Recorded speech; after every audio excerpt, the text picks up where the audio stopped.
So, this is Mr. Winston. Is he as big as you imagine from seeing him? I feel like, so my best friend has a Frenchie as well who's very little. Like, she's got a neurological problem which meant she didn't grow. So I feel like when I see other Frenchies, I'm like, oh my god, you're so much bigger than I thought you were going to be. Oh wow, how big is our Frenchie? Tiny, like Chihuahua size. Like a teacup size. So like, if you got Mr. Winston when he was a baby, like 8 weeks old, yeah, I reckon Pippa hasn't grown since she was like 16 weeks old. Oh, like, damn. little. Yeah. She's like a teacup dog. You have animals as well, don't you? Yeah. Cats? Yeah, we foster cats, and then we have a dog of our own called Gilligan. Cool, cute. Yeah. How does Gilligan get along with the cats? He loves the cats. I think he actually thinks he's a cat. Oh, wow. Yeah. That's strange. I think Mr. Winston thinks he's a human, so... Yeah, well, I mean, that's fair. Yes. You came because you got told that you were a human. Yeah. Yeah. How long have you had Gilligan for? I think we're 2.5 years almost. Oh wow. Yeah. What kind of dog is he? We adopted him from a rescue. He's meant to be a Cavalier, but he's quite a big Cavalier, so I bet thinks he's crossed with a Staffy or a Border Collie. So he's super hyperactive, which when we initially took him on as a foster, and when we took him on, I was like, Cavalier, they like are so chill. It'll be fine to have a dog like that in a unit. But he needs so much exercise, he's crazy. It's like having a Border Collie. Yes, I can imagine. Yeah. What does he do that's cat-like? You say he... So like our cats will sit on the back of our sofa like this, and Gilligan, our 16-kilo dog, also does that. And he just like plays and licks with them like they clean each other, but Gilligan also gets involved. Whereas like dogs obviously don't lick themselves to clean themselves. Yeah. Like that. Yeah, it's quite entertaining. How do the cats react to the dog licking them? Well, I mean, they've gotten more used to it. Our cat Logan, he doesn't like it that much, but our foster cat Tay Tay and our other cat Belly, they like it. What got you into fostering? It's actually a funny story. I was babysitting in Adelaide, and Josh was away, and the girl that I was babysitting was having like heaps of panic attacks. So I was really panicked, and I went onto Facebook, and there was this urgent ad for a foster carer for a cat called Simba, and I was like, Lion King is my favorite movie. I was like, oh my god, it's a sign. And I started crying, so I sent an email saying, I'll foster. I'll take Simba. And apparently it received a lot of attention, so Simba went somewhere else, but we got Logan, who we still have. There you go. Yeah. That's really funny. So, because of his size, we actually all the time pick him up like the Lion King. Oh, gold. Probably on like a daily basis. Yeah, well, there you go. So, tell me how you got into cycling. Okay, so I started cycling in 2008 on the track, but I've always ridden a bike. So I did the Great Big Bike Ride when I was 12, and in Victoria there's like a club or like a fun ride called Around the Bay in the Day, and I did that when I was in year 5. So like I've always done a lot of riding with my family. And then in 2008, there was a school holiday program, and my mum used to sign me up to school holiday programs all the time. And it was at the Blackburn Cycling Club for a whole week, and it was like a big come and try, do track cycling. And I was not super stoked about it. I was actually really unstoked. And I cried so much the night before, and my mum was like, you're going. And I got there, and it was actually the best, and never looked back. When did you decide throughout the journey that like you would want to pursue being like a cyclist? Well, like I guess when I was a kid, everyone used to tell my mum, and they might make like a few comments to me that I was super talented, like I could do really good in this sport. And I never took any notice of it because I was just having so much fun. Like the group of cyclists that I grew up with at Blackburn Cycling Club were like just a bunch of best friends, and we basically went to training to hang out together, like not even to train. And yeah, so I suppose like I decided pretty late that I wanted to do this, like as opposed to the industry that I work in right now. You get ID'd as a kid and the Olympic dream is kind of sold to you. Like I never had that, because like I always wanted, when I was a kid, like I always wanted to be Olympian. How cool would that be? But I never really pursued it as something that would actually be a possibility for me. And then in 2012 I got selected for Junior Worlds, and I was in a photo finish for the world title. So I got silver, but I was in a photo finish for the world title, and I came home and I got glandular fever and got really sick. So I had a whole year where I was just missing my bike, and that was probably the thing that made me really commit to wanting to continue on after being a junior cyclist, because I just hadn't really realised how much I loved it, and therefore how much I missed it when it was gone. Yeah. Okay, so maybe this can be a valuable question to like other athletes that are listening to this. Yeah.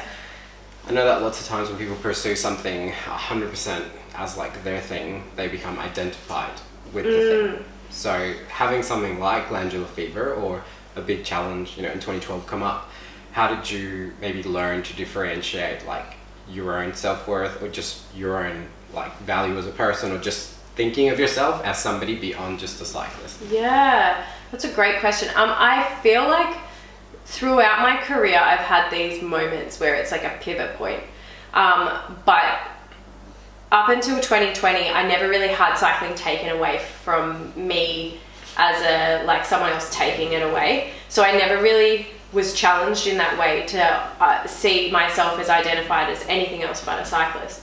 But in 2020 I lost my Australian scholarship. That was the second time I lost my Australian scholarship at that point, and I'd also lost my Victorian scholarship. So it was my third scholarship that I'd lost. And we were in COVID, so I was already very isolated. And I had no one to turn to, because you weren't allowed to turn to anyone really. But Oz Cycling had made it really clear to the state institutes that they were not to help me. I was not to get any support from the states either. So that was when I was really challenged as to who is Caitlin Ward without a bike. And I had to really work through a whole heap there, because I didn't really know. I had spent, at that point, 12 years of my life being a cyclist first. And the only people that really knew me as someone that wasn't a cyclist was my friends and family, and they were all in Victoria in even worse lockdown. So that was a really hard space to be in. But I think that the biggest thing that I learned was try and see yourself through how your family and friends see you, because none of them actually care if I am an Olympian or not. Like, they're proud of me, but if I hadn't done any of this and I worked at the corner shop, they would love me just exactly the same. And that was probably where I got to, is that I had to learn to love myself just the same as my grandparents, my cousins, my best friends love me just because I exist as me. Yeah, for sure. And I can relate to that. Like, I think when I met you, I just met you as somebody who I thought was cool, and then turns out you happen to have like this really large background in cycling and you've done all these cool things. But I think sometimes athletes can forget that about themselves. Like, there's this entire person beyond just the thing, or whatever the thing is that you do. Like, we are not just these roles that we choose to play in life. Yeah, absolutely. Because in the athlete world, you're treated like a machine. You don't get to have this whole human, and then you're really good at riding bikes, or you're really good at lifting weights, or whatever it is. You are just the person that can do this thing, and then therefore the State Institute or the Australian Institute is going to invest all this money in you, and therefore you must win. So you lose your identity as a person really quickly, because the empathy and compassion in sport doesn't really exist. The way that the world works doesn't really allow people in sport to hold on to that identity too far away from being that sports person. Yeah, for sure. Do you think things are changing as like society's progressing or not? Well, when I decided to keep riding in 2020, one of my biggest goals was, so a lot of girls quit because I was current national champion, and I had been selected on the Olympic long team. I had just been told that I was the Olympic reserve, and I lost my scholarship. So that there was 4 girls that I knew of that wrapped their bikes because, you know, COVID, hard, and I'm not current Australian champion and I haven't achieved any of this. Like, how can I justify dedicating my life to something that is going to be really hard to get to the point where I'm going to lose my scholarship too? And it was really important for me to try and make a shift and stand up and trying to change the voice and stigma around women in sport and athletes having opportunities that they deserve. So I feel like it takes people to be uncomfortable, and that's really hard. Like, I don't really enjoy being confrontational and having these discussions, but I absolutely think it's my place to be in junior state selection meetings and fighting for those riders to get an opportunity, because you know what, I don't actually care if they're going to win the gold medal, but I do believe that they should be there. I do believe that I want you to give them the opportunity, and I'll sit here for 3 hours and argue with you if you want me to. So I think that the shift is only happening if you have people that are really passionate and willing to give up their time to try and make the shift, and that isn't necessarily at all levels and in all states of Australia yet. Yeah, definitely need some work. Yeah, for sure. Now, from my understanding, you do some coaching in cycling now as well. Yeah. How did you transition into that aspect, or how did you add that aspect into your career? When I moved over, so like commercial athletes get paid a lot more than professional athletes in Australia. What's the difference there between a commercial athlete and a professional one? So I'm second in the world. The top 3 in the world of AIS athletes all get the same amount of pay. So we get paid $35,000 a year. That's through a funding scheme called DACE. So it works down from that. So the next group, which is the top 8 in the world, that's 27,000. And then the next group is like 3,000. So it's like very huge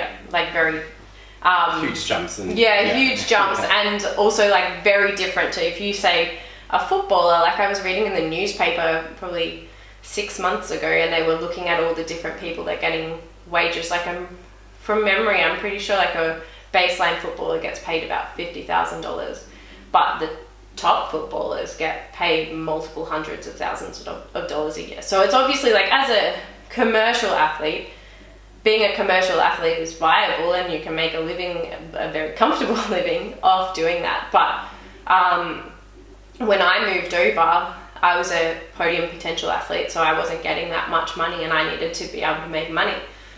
So I was employed as a female mentor at the time for Cycling South Australia, and then I got my coaching qualifications, and I started running some junior sessions. And it just kind of blossomed from there. My boyfriend at the time, he was doing the same thing at the time, and then we created this company called JKT Coaching because there was this big gap between the Talent ID program that I talked about before and getting you into state development and the state institutes. You kind of, like, unless you're super talented and kind of jump straight in, you need some support in the middle. So that was where we saw there was a big gap in South Australia.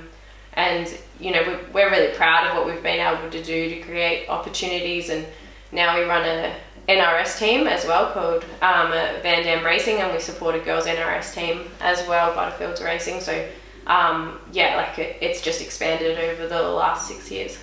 Now, I apologize for the ignorance. When you say NRS, what does that stand for? Sorry, National Road Series. Okay, yeah. So in Australia, there's a road series. It used to be a lot bigger than what it is right now, and there used to be a lot more teams and a lot more funding than there is right now, but we're lucky to be a part of 2 teams that haven't folded and still giving opportunities to mainly South Australian but also Victorian riders. Yeah, and a national, so when I first met you, like, I became very enlightened in all the different facets that there are to cycling, right? So I guess maybe if you were also like me and like I just knew of like the Children Under or like other tours like that. So is Yeah. that a road race? Yeah, so that's a road tour. That's world tour. So that's the top level that you can get. Yeah. There's also Conti, and then National Road Series is our series in Australia. There's 4 to 6 rounds a year, and they can be one-day races. So this weekend is the Melbourne to Warrnambool. It's the longest race in the world. Okay. It's How long is that? 270 Ks, and that's a one-day stage. But in a few weeks' time, we've got the Tour of Mansfield, and that's a 2-day race. So we will have 3 stages. The race tomorrow will have an overall winner, and it will also have a fastest time.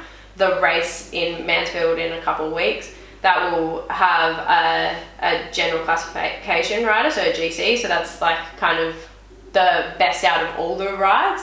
It will have a winner for each stage. It will have the like most aggressive sprint classification as well. So during a road race, it might be at 10K to go or something like that. There's a sprint, you get points, and then that's classified over the stages. And there's also a King of the Mountains or Queen of the Mountains, and that's the mountain stages. If you get to the top of the mountain first, then you win the points, and then that's added up. Damn, that sounds hectic. Yeah, math. Yeah. Now, I guess one of the things that I learned when I met you was about like the kind of racing I guess I've seen in the Olympics or like, you know, the Commonwealth Games, which you've taken part of. Like, how does the cyclist decide what, I guess, style of cycling they go into it? Like, did you just have like more of a propensity to do more like sprint style races? Like, how do you navigate that? So I actually started off as an endurance cyclist, and then I was racing the state championships road race, and I almost out-sprinted the current and national champion for sprint on the track. So then the next track nationals, I tried out doing the sprint stuff at track nationals. And yeah, that was awesome, and I had a great time.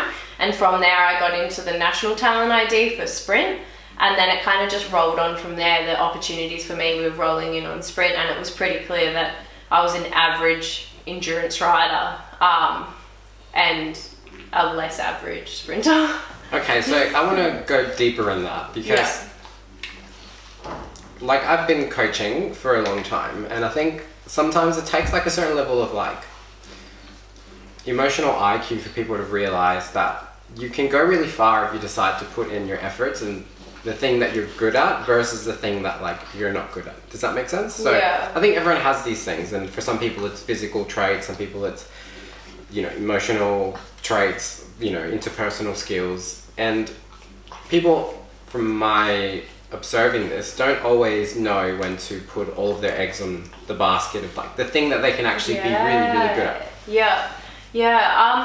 I think like, so in cycling, that on track there's endurance and sprint, but the endurance is kind of not that long, so it's like 4 to 8 minutes. Some of the races are longer and might take like 20 or 30 minutes, but they still have a lot of on-off, require a lot of anaerobic capacity. So I think on the track you can kind of be a good sprinter and a good enduro, like a good all-rounder. And on the road, it's obviously like you have to be able to survive 270 Ks. So that's pretty obvious to someone that's got more fast twitch fibers, because you'll suffer really early and you'll be sitting next to someone that's just tapping along. I guess for me, at the stage that all of this happened, I would have been 16 and 17. So at that point, like, I was being offered to go to training where my friends were at, because they were progressing into the Victorian Institute of Sport, and I was getting offered to go under a coach that was really fun at Hilton Clark, and he was also an Olympian himself, so I was a little bit starstruck, and I was like, yeah, sick. So I feel like for me personally, it's harder to answer that question, because I wasn't making decisions based on like what I thought I was better at. It was more about just going to have some fun, because I loved riding my bike, and this meant that my mum would take me up to the track more, and I was going to get more chance to hang out with people that I loved hanging out with. And that was a big thing for me because we lived on the Mornington Peninsula and the track was in the city, so it was a big commute, like 100 k's to get there. So good job to mum. Yeah, exactly. Yeah, good job to mum. She is amazing, and the older I get, the more I realise that I would never do that. But yeah, as a coach though, kids want you to tell them, and parents want you to tell them. They come up and they say like, is my kid a sprinter or an enduro? And I feel like I'm actually the opposite. I always try and get them to do everything, because I think that specializing when you're young means that you miss out on a lot of opportunities, which is something that's probably against the grain in a lot of ways for sport, especially the professional sports that are in the CSAS kind of SASSy AIS system, is that everyone wants you to be like a fully committed athlete when you're 14 so that you're really good when you're 21. But I think that like for longevity in sport, if you can be a kid that's having a lot of fun and loves the sport and doesn't become professional until they're an older athlete, then they will stay in the sport until they're 30. And that is where you create champions, because like especially in sprint, a lot of your talent actually comes out when you're later 20s. Yeah, I think there's lots of truth to what you just said. I used to do a little bit of strength conditioning for the Norwood Swimming Club, for their high-performing swimmers, and swimming's like another sport where you generally will bloom like quite late. So I would always talk to the other coaches about, you know, what makes the best swimmer, and you know, especially like lots of the seasoned swimming coaches there would explain that a lot of the times the best swimmer is the one who stuck to it, who was able to stick through it, you know, during high school when you got to train in the morning, at night, when you can manage a job or decide not to get a job so you can keep training, like when you can maybe delay having a partner at this, like especially in those younger years where like a partner, when you get older you're able to balance those things, but when you're younger, like, you know, especially most boys and girls like will just devote their whole life to a relationship. And I always thought that's really interesting. It is all those tiny decisions that allow you to get to that stage where you can bloom later in your 20s. For sure, 100%. We're just going to take a quick break. We're going to come back and hopefully Winnie will be snoring by then. And we are back. He just loves licking. He has this really strange, probably I can't even mention this in public. He does this strange thing at night where the way he falls asleep is he just decides to lick my shin or foot, and then he falls asleep. And that's like the routine we've now gotten. Oh my god, doesn't that tickle? It does. I've learned to just adjust to it. Kind of feels nice now. Oh my god. But that's just how he falls asleep. Okay. So alright. Maybe he will fall asleep licking my hand and then we'll hear him snore. Wow. Okay, well make sure you put the microphone nice and close. I will make sure that we can hear the snores when they come. If you weren't cycling, or maybe if, let's say, we somehow had a magic wand and we took cycling out of your life, who would Caitlin be? Well, I'm studying to be a physio right now, and I'm really passionate about that. And when I started doing my master's course last year, I felt like I found my spot in the world. So, like, I love cycling, and I've done it for a really long time, and I think it's a really important part of who I am. And it's taught me some incredible lessons in resilience and how to communicate and manage my life to try and get, you know, things to work out slightly differently for me. But I felt like physio was my calling, and the space that I can really make a difference in the world. So I think that I probably would already be a physio instead of being another year to go. But I think that that's where I would be. Okay. Would there have been other sports that you might have decided to pursue other than cycling, like when you were younger? Honestly, I wasn't very sporty. Okay. I was like a drama music nerd.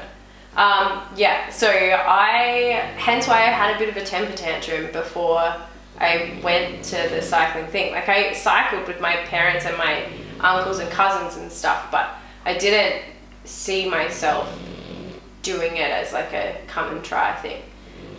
So yeah, I was very much into like I think that maybe in year 12 I was in 10 or so choirs and bands, like a hell of like. What did you sung? I'm assuming. I sung, and I also played percussion, mainly tuned percussion, so xylophone, marimba. Oh, cool! Yeah. Nice. Yeah. I didn't know that. Do you still play any music at all or not? I still have a xylophone in my unit, which Josh, my boyfriend, thinks is ridiculous because our unit is so small and I have this giant xylophone. But he also has 14 bikes, so it's kind of like. Well, I think that. Maybe. Yeah. It evens out. But I think like once I have more of a routine in having like physio job, I'll get back into music. But it's been really hard to manage all of the things going on in my life and being able to commit to doing tuned percussion, because I would like to be. I wouldn't just like to play. Like I'd like to be a part of some kind of group like that had pressure on it. So I actually did it. Yeah. Okay, cool. What about drama? What did you like about drama? Well, probably the people again. But yeah, we just did lots of musicals, and that was really fun. Musicals are so much fun to be a part of, and I did both of them, being in the band and also acting. And yeah, I loved every minute of every musical I've ever done. What musicals were you in? I did Seussical, West Side Story. Oh, nice. I did Jekyll and Hyde. We made up a few of our own musicals as part of our drama courses. So yeah, I was in Annie. Yeah, Guys and Dolls. This is really testing my memory. I love musicals. So, Great. Yeah, so I'm oddly interested in this. My high school also did musicals. Yeah, cool. Yeah.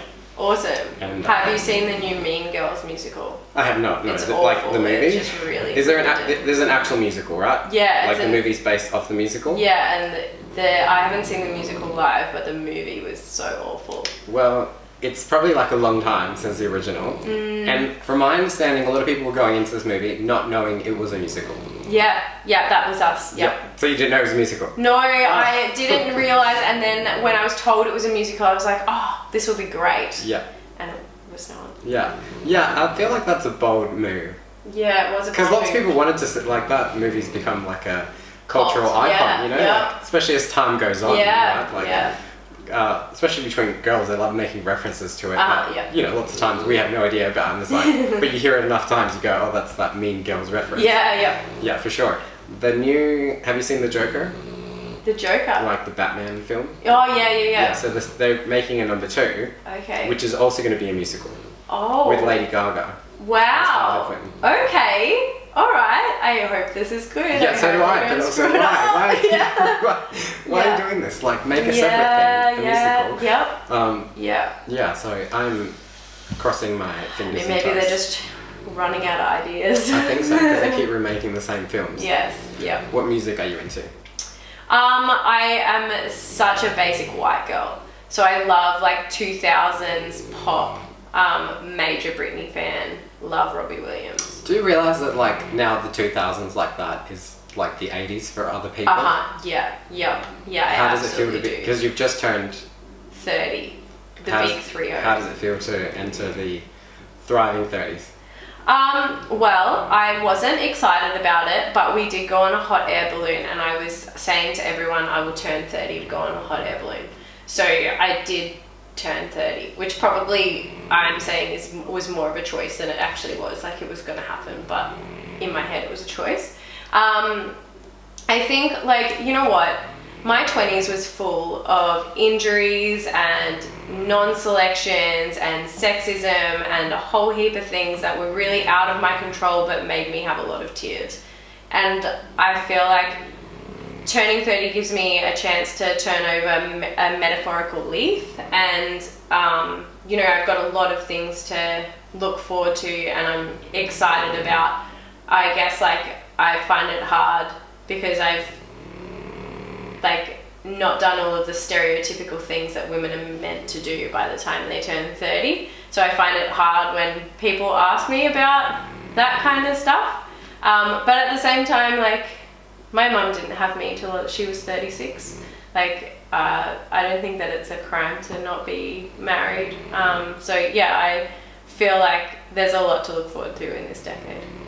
Yeah, I mean, like, from the outside looking in, I mean, you've done some pretty cool things, but I think lots of other people probably in those maybe marriages or other parts of their life probably look at your life and go like, oh, that would have been really cool to do. Yeah. And I think that's a cool blessing to get that chance to do it. But I think it's interesting that no matter where you are in that spectrum, you're always probably looking at like, should I be on the other side of this? Yeah, it's social society is a strange thing, isn't it? The way that we all think and the pressures that we all feel, they're applied to everyone, even though when you're looking over the fence at them, you think that they've got everything together. Yeah, for sure. Sometimes when people pursue things and they don't fit in those like normal social norms, like the way that I'm relating to this is I started a business when I was really young, and I'd had like maybe like a different trajectory than lots of my friends who just got into jobs or started, you know, working in their careers. And I would always look at the other side of those things and think like, oh, like maybe those things would be really good. And then life happened and I end up on maybe the other side of those things and I think like, no, I hate this. Like, I didn't want to choose this for a reason. Yeah. And especially as you get older, like I'm 34, so I've definitely had those moments where you think like, should I have certain things by now that not even like I don't have, but like I don't necessarily even maybe want yet. Yeah. Like, how do you balance those things? Does that make sense? Yeah. Because like you get to live this life of like, you know, like a pro athlete, you know, you're studying and you've got a business, and I'm assuming like in your 30s when you say you're referencing other people, you're probably referencing like, you know, just people living normal marriage, kids life, right? Yeah. I think for me it's about reminding myself of what I've been able to achieve, and a lot of what I have been able to achieve doesn't really come down to the medals or accolades. It's more about the shift in cycling I feel like I've been able to make and the amount of people I've been able to prove wrong. I've spent my career being told that I am not good enough at certain points, and I still came out and won gold at the Com Games. Like, not many people have been able to have enough resilience to get there, and I know that from my own space being, you know, what you said before, it's about the person that sticks around. Like, the amount of athletes that haven't been able to stick around because of the mental toll that being an athlete is. You know, I've been really proud to be able to endure that. And yeah, like in the perfect world, I would have been able to do all these things, but a lot earlier. But because of misselections and issues that I had with different coaching staff, that never happened for me. You know, I've had my fair share of injuries for sure, and all of that kind of stuff means that it's happened for me later. And I think, like, to be proud and be able to reflect on what you've actually achieved is one of the biggest achievements I've been able to make, because a lot of people struggle with being so stuck on that wasn't good enough, because that's the way that we think, that's the way that we're programmed, but it isn't actually true. Like, humans are amazing and achievements are amazing, and being able to get up every day, even in the face of something hard, is a pretty big achievement in itself. Yeah, for sure. I heard a quote years ago, and it's always stuck with me, which is how-happiness is wanting what you have, not having what you want. And I think that aligns really well with that. Yeah, great. Yeah, I like that. How do you think you developed the resilience that you've been able to have to overcome some of these challenges? One of my uncles would describe me as a mongrel. So I think that that's probably a pretty good explanation. I suck at being told that I'm not able to or I can't. Because I think, like, there's two parts. In cycling, it's incredibly sexist. It's a male-dominated sport, and it's mainly been male the whole way for a really long time. It hasn't been, it's been most recently that there's been female cyclists that are even earning anywhere near the same amount of money on the pro peloton, let alone like getting the same opportunities.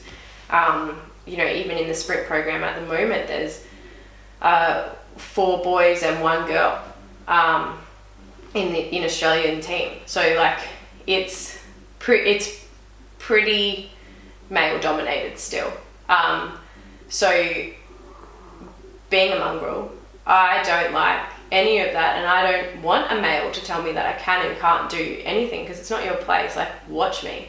And that's been a big fuel of mine probably the whole way through at different points for different reasons from different people. But I have believed that I can do it, and I've had people believe in me that mean more to me than what those people that haven't believed in me. So like I just trust them. They wouldn't have wasted their breath if they didn't think that I was right and I could do it. So you're wrong, and I'm going to show you. Like, I love what you're saying, and I think that's super motivational, because like you've done the thing. We live in a world where people love to throw like the concept around of like manifestation. Cool. Yeah. So first I'll ask you, what are your thoughts on things like manifestation? I'll be honest, I haven't had a lot of luck. When I feel like something might be going my way, things usually fall apart. And I think that I've tried to manifest this situation for me, but there's a lesson that I need to learn in that. And the lesson might not be just for me, it might be to try and change the world in some small way. So I feel like I haven't managed manifestation very well, but I definitely think it's an excellent mindset to be in, because if you can believe wholeheartedly that this thing will happen if you chase it relentlessly, then you're going to be better off in every single thing that you do versus being scared to try. The fear of failure is the opposite of manifestation, and being in the fear of failure side means that you're going to always be in your comfort zone. You're never going to develop or learn or improve. And that's I think, a more scary way of living life. Yeah. I'm going to clip that, because that is like gold, what you just said. Fear of failure is the opposite of manifestation. I think it's so true. Yeah, definitely. Now that sort of like superpower you have of like that insane belief within yourself, where does that come from? Like, did that come from mum and dad, from family, from friends growing up? Like what was the first instance in your life that you realized that like if you decide like I'm going to put my mind to this, like it can happen? Well, I mean, like I've had a few golden moments where I've gotten what I want, but it's taken, like, that one golden moment has 100 failed moments at races or in trials. So I suppose like my superpower of not willing to give up is because of my personality, that I am so I'm so fixated on the fact that I don't think that anyone should be able to tell you what you can and can't do. And I think that I'm very lucky. My parents have been so supportive, regardless of how many tears they've had to wipe off my face. And to have that much luck in my family to be so supportive, it would just be a maluse of it to not give it a go and not chase it. And, I think that having an easy road never really makes you the best person that you can be. And I've had a really hard road, and that probably is more my superpower, is that I've been able to become a better person because of the hard road. Yeah. Yeah, for sure. I'm not sure if you do this or not, but on Facebook you have those memories that come up. Yeah. So I'm 34, and when I was 21, I think I read a lot of self-help books, and I wrote lots of quotes that come up.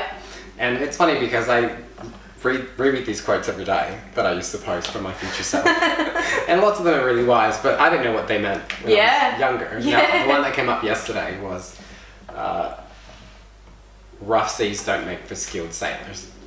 And like, it obviously meant something to me then, but life has happened over 13 years, and like, it's so true. Like when we want certain things or goals or ambitions, like we just think of the price at the end, right?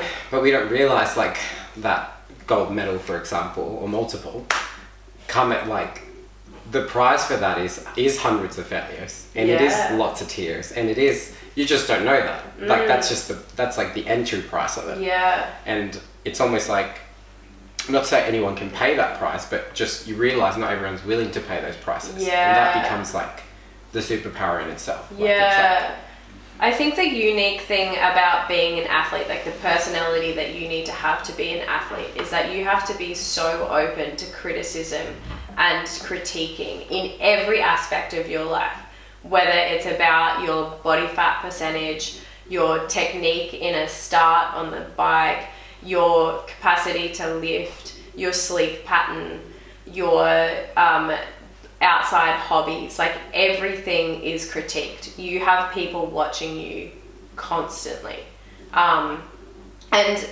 it's judgment day every day. So the unique thing about an athlete is to be able to deal with that. The probably other side of that is that's the thing that is wrong about Australian sport in a lot of ways, is that we don't manage athletes like humans. But yeah, I guess like the rough sea is just created by entering the door of being an athlete, and it's the unknowns that make it like a standard rough that you just get critiqued every day, but you still have this trajectory that gets you to be the Olympian that you were planning on being. Or it comes with injury, mental health struggles, eating disorders, like whatever it might be, or all of them together. And that's the bit that makes the sea the roughest, but it also makes the gold medal the sweetest. what did it feel like when you won your first gold medal? Well, actually that. So, you know, I have had a lot of struggles when it comes to anxiety, eating disorders, injuries.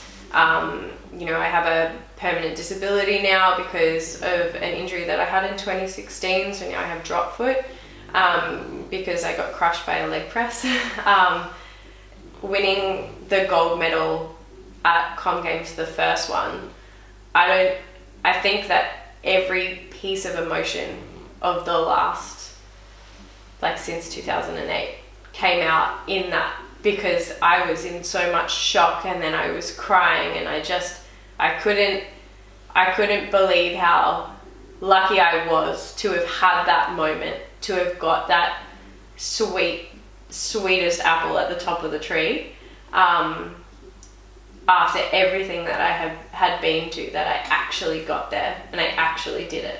It just felt so unreal and out of this world. Yeah, I can't even imagine. That is so inspirational, Caitlin, and I think that's probably a good place to leave the podcast. If people want to find you, where could they find you? I'm on Instagram and Twitter at CaitlinWard37, or around Adelaide.